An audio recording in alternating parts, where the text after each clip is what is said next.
deeply unhappy because deep down I always wanted to study literature, I wanted to write. And within 6 months of my graduation, I joined the corporate sector and I was not happy, so I was looking for MFA programs so that I could, do creative writing or learn about the crafts of writing. Because within those 4 years of undergrad studies, I felt that I have forgotten everything about how to read for your pleasure, how to write. I felt that I have lost all of that. So basically, I started looking for programs, and I discovered in June 2020 that ULAB actually offers a 2-year MA program for those who do not have a background in English. And immediately I jumped for it, and it was during the COVID-19 season. So after I attended the course and after I met the teachers, and the experience was so, uplifting for me. It changed my life in many different areas. And I even dared to shift my career from engineering to, the creative writing side or English department. So I think institutionalization has helped me a lot. So that's my opinion. Thank you. So why not just take a crash course on creative writing? Is a separate program is necessary? What do you think? I personally believe that curriculum or a crash course. A crash course is like for 1 month or 2 months, and the people that are a part of a crash course, they are also part of other programs as well. They can be undergraduate students, or they could be pursuing some other field of studies, or they can be someone who has a full-time job. So amongst all of these things, it seems to me that it would be kind of not impossible but hard for exploring the areas of creative writing, such as non-fiction, creative non-fiction, fiction, poetry, and then playwriting. So to me, I think that crash courses aren't worth it in that sense of exploration. As for me, in my personal experience, I learned that I actually have a knack of creative non-fiction writing after I joined the creative writing curriculum. So yes, I think that in a crash course there is just not enough time. And share some experience from your classes that you feel worth sharing. If I may add to what Atia said, creative writing should be institutionalized. So there are people who are naturally talented writers, like the people in my panel, other than myself. So sometimes we need guidance, and I could never imagine myself to be a writer of fiction or playwriting or poem. At first I fell in love with literature, and then I fell in love with writing. And my teachers were there to guide me. So that guidance is necessary for the people who are not as good as, natural writers. So I feel that since in Bangladesh the scope for English writing is increasing, you see, we need writers. There are so many OTT platforms like Chorki and all that. They are making new content, so they require new content and they require new writers. And English writing is increasing day by day. And if we go to the libraries, there are so many writers of English from Bangladesh. One does not really limit themselves to reading the international authors. And this has become popular because we are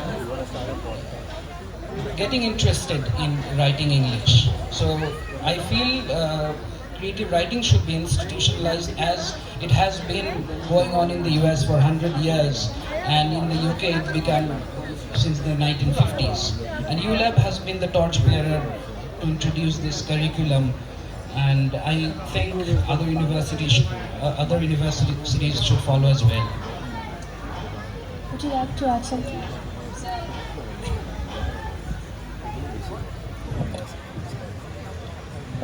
Yeah, I think I'm just a bit of an anti-establishment person by nature.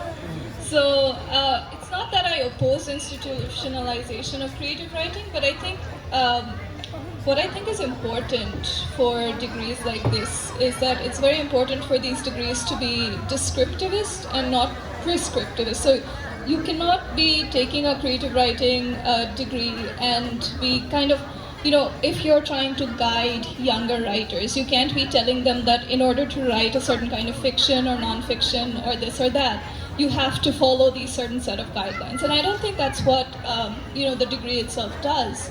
So I think when it comes to institutionalization, it's very important for the degree to actually expose writers or budding writers, aspiring writers to as much work as it can.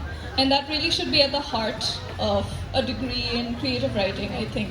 So I'm currently a student of the undergraduate program, so I haven't done classes in creative writing yet. But I think also what Bhaiya was saying about talent, I don't think innate talent is really a thing when it comes to writing, right? So what I've seen is that I've picked up a lot of things from different master classes, from different YouTube videos of writers talking about their craft and things like that. And what I've picked up is that talent can be a contributing factor to how one writes, but what really matters is how much you can expose yourself to the different kinds of writing happening in the world, and then in turn use that to kind of hone your intuition about writing. And that's what's really important. And also I think when it comes to creative writing, it's important to not just stick to the mediums or the media that we are used to studying in English. So for instance, novels, poetry, prose and poetry and this and that, and creative nonfiction, as Atia was saying.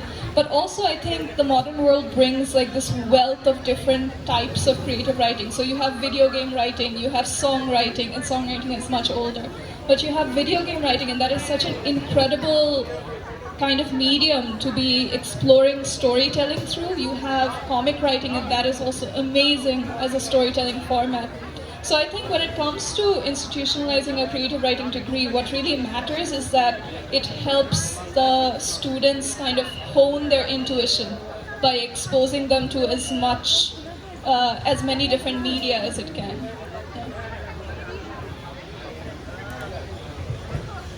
Do you want to add something? Okay. So would you like to share some of your pieces? Yes, I would like to read a poem. Before that, if Maliha would like to read something from your exam. So I really enjoyed the creative nonfiction course that I took in, I think, 2021 with Sarah Miss. Sarah Miss is sitting in the audience, and I was very lucky that Sohana ma'am actually published it in the Daily Star, a piece of memoir that I wrote, and I would like to read a small part of it. And it's very personal since it's a memoir. Hope you enjoy it.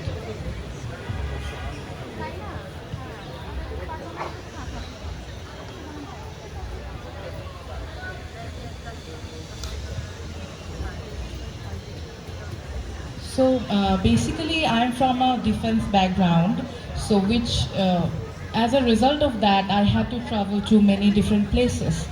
And when I was doing the creative nonfiction course in Sarah ma'am's class, it was I think midterm, and she gave us a prompt that write a piece of memoir with an object that is important to you.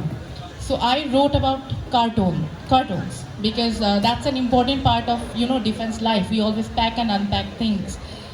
So maybe I can read a small part from that. So the title is Memories in a Cartoon. The color khaki soothes my eyes. It feels as familiar as a long-lost lover. Khaki was the color of my father's cadet uniform, service uniform, and ceremonial attire during his 35 years of service in the Bangladesh Army. Khaki is the color of cardboard cartoons, which have always been a part of my life. Cardboard cartoons are handy utility for those who shift between places frequently. They are of different dimensions, They can be rectangular or cubic. They smell like cardboard, gum, and scotch tape. The texture of the boxes can be very smooth or rough. They can be hard or soft, depending on the purpose to be served. In the last 26 years of my life, I have shifted to 21 houses in total because of my father's government job. Whenever my father was served with a posting order, I knew that it was time for me to pack my precious collection of books and secret diaries and love letters filled with rose petals.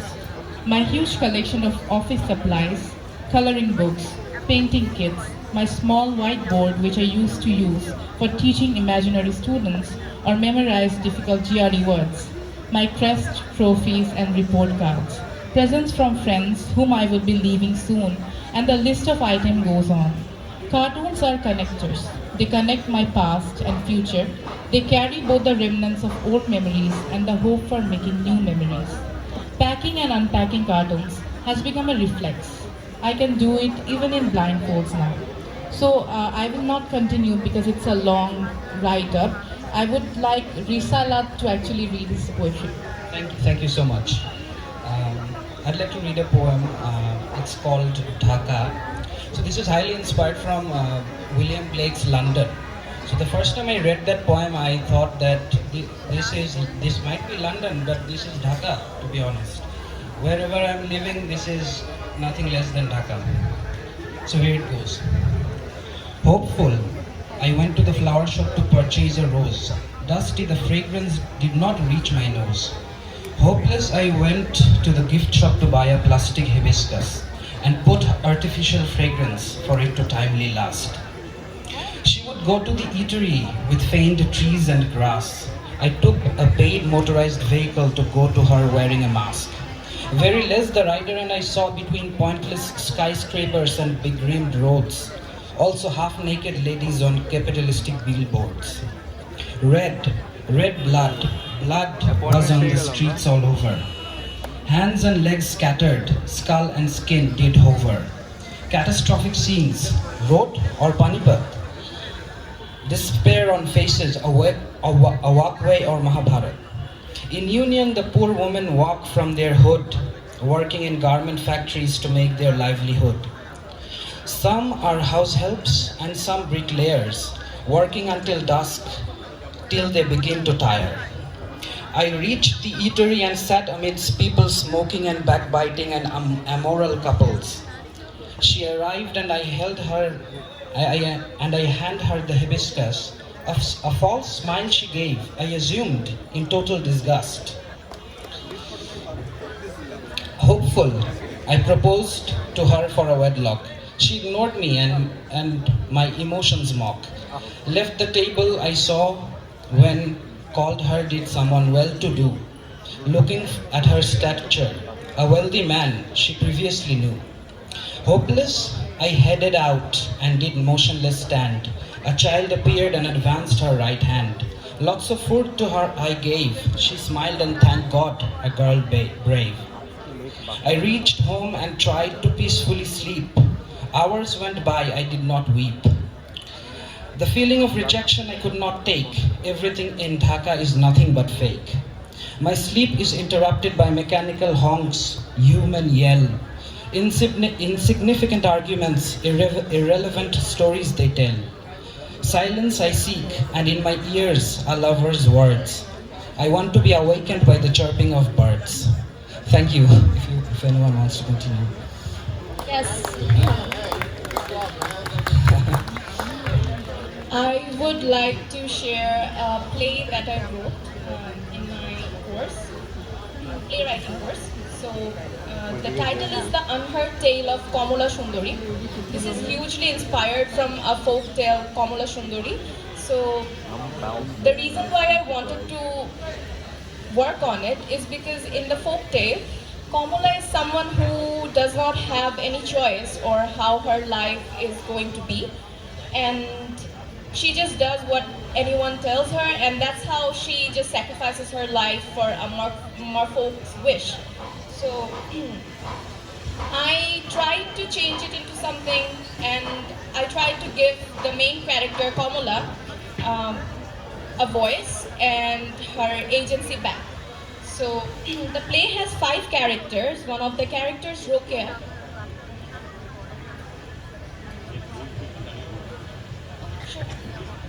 Sorry, they need to set up for the next right. The interest of time. So the play has 5 characters. One of the characters, Rokia, a teenage girl. She is being forcefully married to some guy, and she comes bearing this news to her friends. Where Thakuma is the protagonist of the play. So Asha, Thakuma's granddaughter, insists Thakuma to tell a story to take their minds of this horrible news. And Thakuma then starts with the story of Kamala Sundari. Thakuma explains how Kamala's beauty was the talk of town and how the prince married her because of her beauty.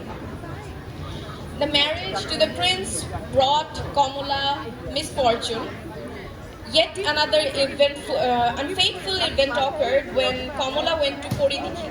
The prince of the underwater kingdom fell for her beauty, wanted to possess her. Her toe got tangled in string and couldn't be cut with anything. Kamala talked to the prince through her dream, and I would like to read the conversation between them. Kamala, you want my beauty? Is there nothing else to me? The prince replied, your beauty is divine, I want it by my side. Kamala, I have a passion for dancing and I'm a good storyteller too. The prince, I don't care about any of those two. I want to possess you. Kamala, I don't want that. Please let me go. The prince, come to me and I will give you all. Kamala, what can you give me? Gold, wealth, or anything that you want. Then let me go as I wish of freedom. The prince, that won't do. I want you and shall have you no matter what. Descend into the water. You can have all you want. After their conversation, Kamala descended underwater without seeing any way of escape. There she met a fairy who told her that she had to do something extreme to free herself. Holding a knife, fairy said to Kamala, you can either cut your toe and be free or keep it and never see what life can be. Thakuma? Tell me, Thakuma, what Kamala did? She took the knife from the fairy and severed her toe swiftly. Then what happened, Thakuma? Then Kamala did whatever she pleased. So inspired from the story, Rokia then goes on to telling her mother that she doesn't want to get married. And then we see Asha asking Kamala, Thakuma, that why do one of your feet have only 4 toes? So this reveals that Kamala was Thakuma. So yeah, thank you.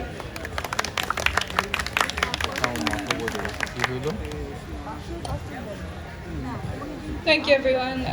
Hello, I'm back again.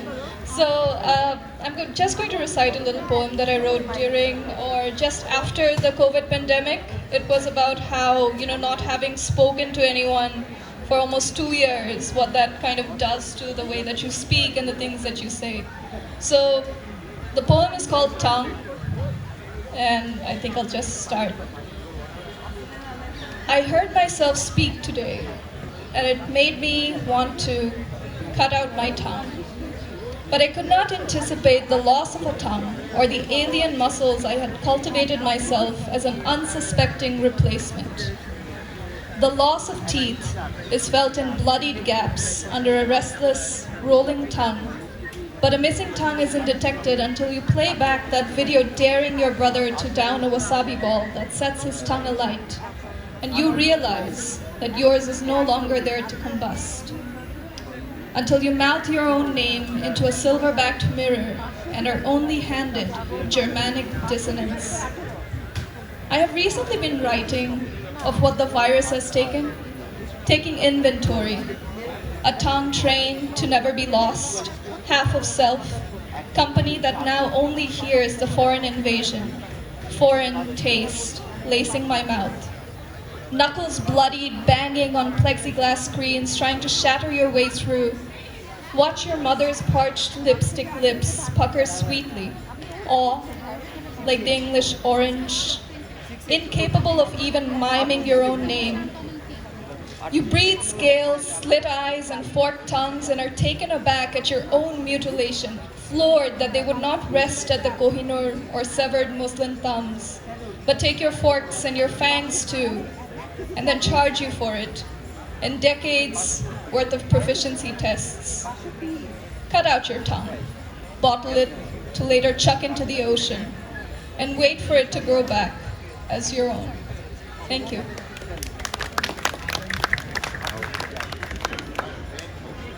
Why don't you go for it, man? Why don't you go for it? Got it? Did she do it? Thank you so much সবাইকে and এটা হচ্ছে আমাদের ULAB English department creative writing and আমাদের সব টিচাররা এখানে আছেন Shamshad sir আছেন অ্যান্ড সোহানা ম্যাম আছেন সবাই আছেন সো থ্যাংক ইউ আমাদেরকে এখানে স্টেজ দেওয়ার জন্য we are very glad thank you so much